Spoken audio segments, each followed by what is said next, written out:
สบายดีตอนเที่ยงเด้อพี่น้องมื้อนี้เฮ็ดสลัดกินใส่มะเขือเทศหรือว่าบักเด่นน้อยพริกหวานข้าวโพดแล้วหัวหอมอันนี้ก็เป็นปลาทูน่าเนาะแล้วกันนี้เป็นชีสพี่น้องชีสนี่ก็ก้อนนี้ประมาณ400 บาทชีสของแพะแล้วก็หัวอันนี้ก็อัน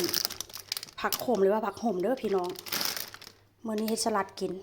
คนละจานอาหารจานแรก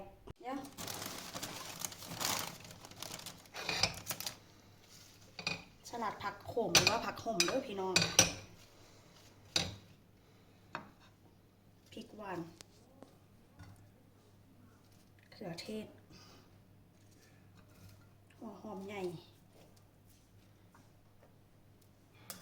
ข้าวโพด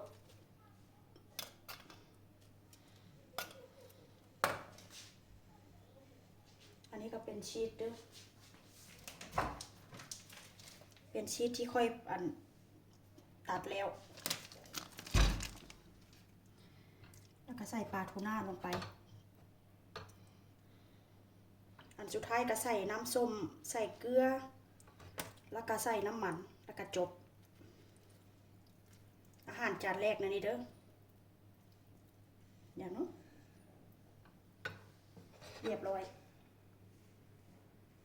ครับอันนี้ก็เป็นอาหารจานที่2เด้ออันนี้นะอันนี้เป็นเนื้อหมูนี่ก็เจ้ากระหมักมาเรียบร้อยแล้วพี่น้องเนื้อหมูนี่นะแซ่บแล้วก็จะกินไส้กรอกน้ำมื้อนี้นะไส้กรอกไก่ไส้กรอกยัดใส่กะจิทอดอันนี้กินกับอันนี้กับไส้กรอกแล้วก็มีอ้อมไก่นำเด้ออ้อมไก่นี่เป็นอ้อมไก่สเปนพี่น้องอ้อมไก่สเปนใส่มันฝรั่งแล้วก็ใส่แครอทค่อยก็เลยลงคลิปไปหลายๆเทื่อแล้วเนาะเคยลงไปละ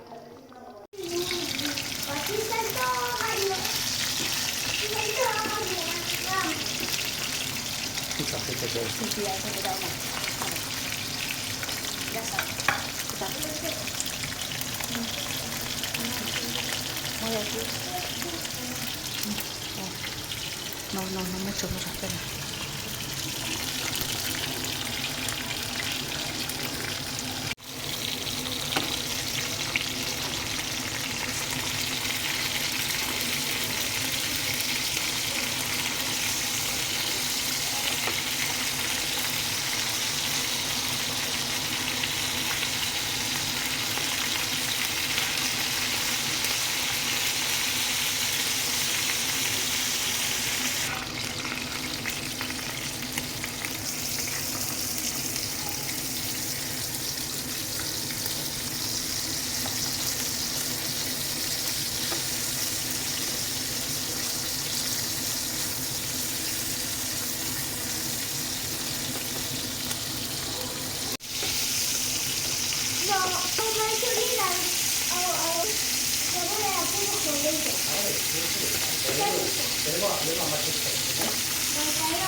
Pero,